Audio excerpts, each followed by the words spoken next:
دہلی میں 500 علماء کرام کو پھانسی کے پھندوں پر لٹکا دیا گیا۔ بہرحال اس جنگ و مسائل کی قلت اور اپنوں کی غداری کی وجہ سے فریقوں کا غلبہ ہوا تو بادشاہ برطانیہ نے اپنی ہندوستانی مشیروں سے رائے طلب کی کہ ہندوستان میں تمہاری حکومت کس طرح قائم رہ سکتی ہے۔ تو ہندوستان میں رہنے والے سب سے بڑے سیاستدان ڈاکٹر وسیم گول نے جو رپورٹ پیش کی اس میں لکھتا ہے کہ ہندوستان میں سب سے زیادہ بیدار مسلمان ہیں اور جنگ آزادی صرف مسلمانوں نے لڑی ہے۔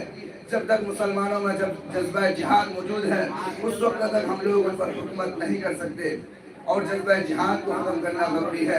اس سے پہلے اور ایک چیز کا ختم کرنا ضروری ہے، وہ یہ ہے کہ ہندوستان سے قرآن اور علماء کو ختم کر دیا جائے۔ چنانچہ 1861 میں 3 لاکھ قرآن کریم کے نسخے بدبخت انگریزوں نے چلائے اور اس کے بعد علماء کے ختم کرنے کا فیصلہ کیا۔ انگریز مورخ مسٹر ایڈورڈ ٹامس اپنی یادداشت میں لکھتا ہے کہ 1864 سے لے کر 1867 تک انگریز نے علماء کرام کو ختم کرنے کا فیصلہ کیا، اور یہ 3 سال ہندوستان کی تاریخ کے بڑے المناک سال ہے۔ ان 3 سالوں میں انگریز نے 14,000 علماء کرام کو تخت دار پر لٹا دیا گیا۔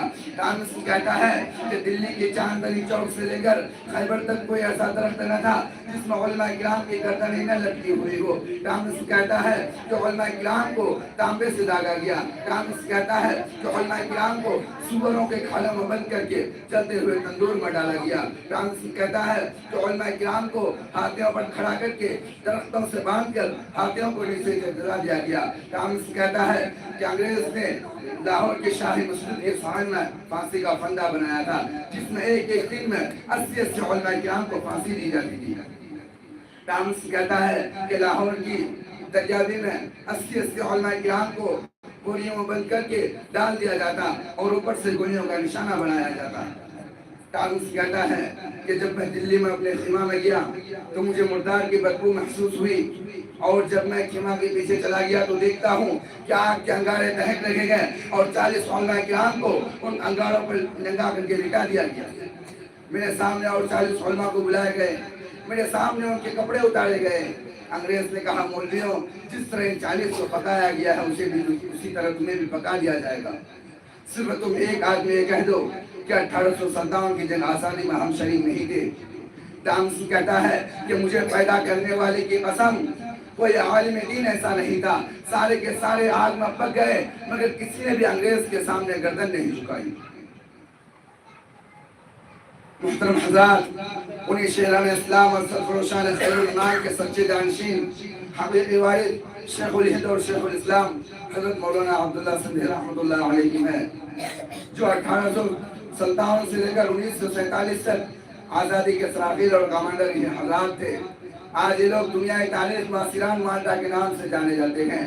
یہ وہی شیخ الہند ہیں جنہوں نے انگریزوں کے خلاف ایک عالم کی تحریک چلائی تھی کہ عقل و انسانی حیران و ششدر رہ جاتی ہے۔ ان کی سود بینی و دوربینی پر قیادت و سیادت سردہنتی ہے۔ یہ شخص قامت کے اعتبار سے قوی الہیکل و عظیم الجثہ تو نہ تھا، مگر اپنے دور کے تمام سیاسی قائدین کا امام اور مذہبی رہنماؤں کا مقتدا تھا۔ وہ منبعیت پیکر خلوص و وفا تھا، جو ایک طرف آزادی کے جوش و خروش اور جذبہ ولولہ سے لوگوں کے قلوب کو معمور کر رہے تھے، تو دوسری طرف قال اللہ و قال رسول کا جامع خوشگوار تشنگان علوم نبوت کو اپنے دست مبارک سے بھر بھر کر پلا رہے تھے۔ وہ درکف جامع شریعت، وہ درکف سندان عشق کا کامل و اکمل نمونہ تھا۔ اگر اس عظیم ہستی کی وہ عالم کی تحریک جسے تحریک ریشمی رومال کے نام سے جانے جاتے ہیں اگر کامیاب ہو گئی ہوتی تو آج ہندوستان کا نقشہ کچھ اور ہی ہوتا۔ قسمت کی خوبی دیکھے ٹوٹی کہاں کمن، قسمت کی خوبی دیکھے ٹوٹی کہاں کمن، 2-4 ہاتھ جب کے لبے بام رہ گیا۔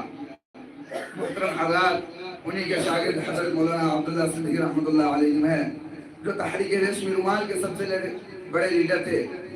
حضرت نے انہیں تحریک ریشمی رومال کے سلسلہ میں افغانستان کے لیے روانہ کیا تھا تاکہ وہاں کی جوشیل قوم کو انگریزوں کو متحد کر سکے۔